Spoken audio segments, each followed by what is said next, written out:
Vale em Cartaz. Oferecimento. Zion Curso de Inglês. Pode Assado da Anitta. Caju Publicidade. Galera do Vale em Cartaz, hoje é um vídeo muito especial. A gente vai falar sobre histórias em quadrinhos. A gente vai pegar desde o princípio, da concepção da ideia, até a finalização. E para poder explicar para a gente como é que acontece esse processo, a gente tem um convidado, que é o Daí Anderson Vitor, que é desenhista, ilustrador e quadrinista, que vai explicar para a gente como é que é feito todo esse processo. Primeiro você tem o esboço da ideia na sua cabeça, você tem um conceito da história. Você primeiro pensa no que eu chamo de plot, mas tem muita gente que chama de sinopse ou então storyline, que é você ter o conceito enxuto, bem definido do que você quer fazer. Um exemplo, um garoto vai comprar pão e na volta para casa é atacado por um cachorro. Resumo da nossa história. Só que aí que tá. Depois que eu tenho essa ideia rascunhada na cabeça, eu vou tentar alongar ela, eu vou tentar detalhar ela. Então eu vou criar o argumento, que é quando eu vou dizer a cena de algum momento exato onde ele vai ser atacado pelo cachorro, o que acontece, é o ângulo da cena. Mas isso ainda não é tão definido. Você vai, em uma lauda, duas no máximo, você cria o argumento.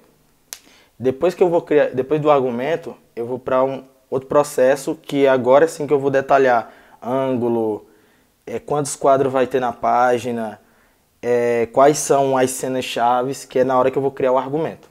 Ou o roteiro.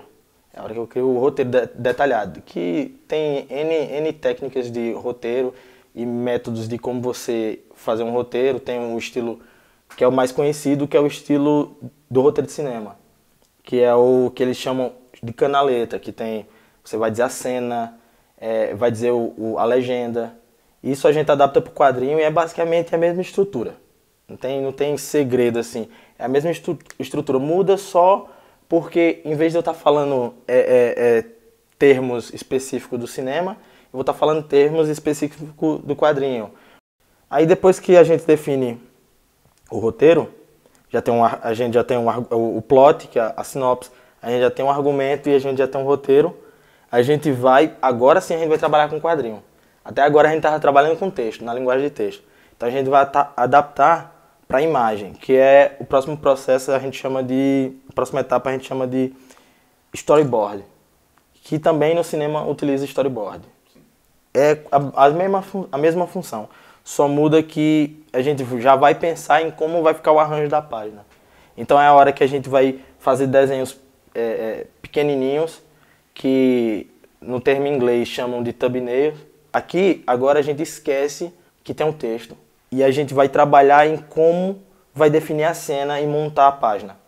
A gente até deixa o balão para saber como o balão vai funcionar no desenho, porque é bem importante. Tem muita gente que vai pensar no storyboard, só pensa a cena e esquece o balão, e quando ele vai colocar o balão acaba cobrindo uma parte que é importante da cena.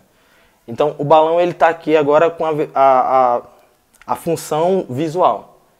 A gente já sabe que a gente já tem um texto definido no roteiro, mas agora a gente vai montar a cena pensando em como é que vai ficar os quadros, posicionamento do balão. Isso a gente pensa até em como o olhar do leitor vai ser induzido a ele ver a cena, a ele pegar o ritmo, que é o time da história, por meio do enquadramento, diagramação, que a gente pensa tudo isso no storyboard. Os desenhos não precisam ser muito definidos no storyboard. A gente só precisa passar uma noção rápida de como é que vai ficar. Porque depois vem a próxima etapa, que já para mim, já é desenhar as páginas no lápis, direto. Tem muito autor que, antes disso, ele faz um rascunho, já com texto, para ele ler como é que funciona o quadrinho. Mas eu consigo, já que eu sou meu roteirista e meu desenhista, eu não preciso fazer essa etapa, porque eu não preciso mostrar para uma pessoa, para ele ler e ver como é que tá. Entende? Eu não preciso tá desenhando o storyboard detalhado com texto para me mandar para o roteirista para ele falar funcionou ou não funcionou, porque eu já faço essas duas funções. Então tem muitas etapas que eu pulo porque eu adianto meu trabalho, eu estou trabalhando sozinho, então tipo, eu já sei o que eu quero ou não quero fazer, então eu já adianto muita coisa. Aí depois que eu faço o lápis, com o lápis definido já, a cena toda completinha, aí eu vou para a parte da arte final, que é botar tinta, fazer esses efeitos de fundo e tudo. Aí depois da arte final da tinta, tem a parte digital, que é a hora que a gente vai digitalizar a página, vai tratar no computador, vai colocar alguns efeitos, como o tom de cinza que eu falei lá, que eu poderia botar na mão também, mas isso é escolha do autor. Se ele quer fazer emular algum estilo ou outro, ele que vai escolher o processo final. Vou cortar a página, vou deixar ela no tamanho exato que eu quero, com a qualidade boa, para depois ser impressa. Vou botar o texto também nessa parte final do computador. Basicamente a parte do final do computador é mais retoque. Tem alguns erros que a gente não consegue retocar usando tinta branca, guache ou então usando o corretivo, mas no computador a gente consegue fazer isso. Então acaba quebrando um galho danado. E basicamente é isso. Só que tem os processos que eu digo que é processos transversais, que é meio que background, pré-produção. Que a gente, na produção da história, a gente vai ter que fazer uma análise, um recolhimento de imagens como referência, porque tem cenários que você não vai conseguir tirar de cabeça.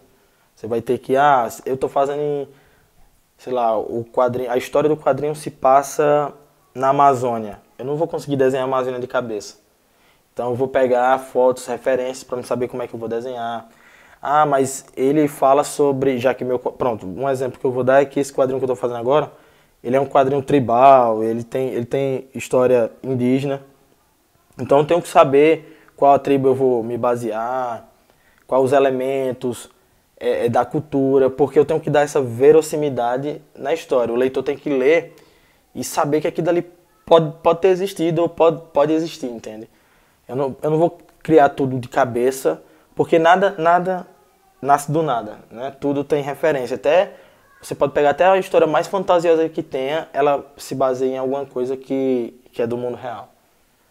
Então, a gente tem todo esse cuidado de pensar como é que vai criar o universo, costume, vestimenta, o modo de falar. Então, tipo, tudo isso é pensado. Esses detalhes, se você não colocar, sua história ela fica muito superficial. Então, o segredo da história está nisso, está nos complementos que você vai colocar. Eu sempre falo que eu faço meio que receitas. Eu faço uma história que ela não é tão inovadora, mas os detalhes dela são.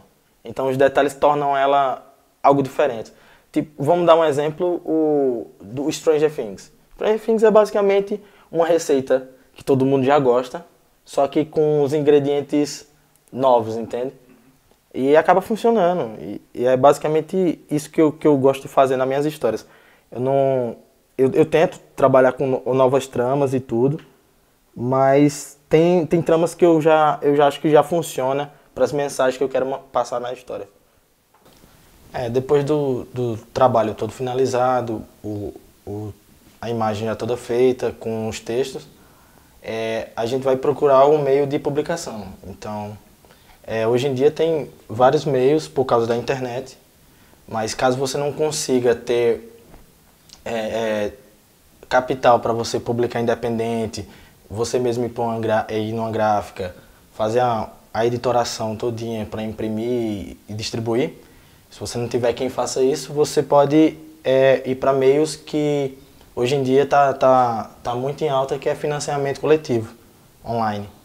Que tem um exemplo é o Catarse. O Catarse está em alta, então você faz sua campanha, você mostra a quantidade que você precisa para publicar o quadrinho, viabilizar o quadrinho. Então, é todo um sistema que você pode utilizar e que acaba tanto beneficiando quem lhe patrocina, quem lhe apoia, quanto você por ver o seu trabalho publicado e rodando o país. Então, mas assim, é muito trabalho fazer o Catarse, porque você vai ter que fazer tudo que uma editora faz, você vai ter que fazer sozinho. Você vai ter que editar, você vai ter que fazer a divulgação, você vai ter que fazer a distribuição. Então é um processo trabalhoso, mas que vale a pena no final.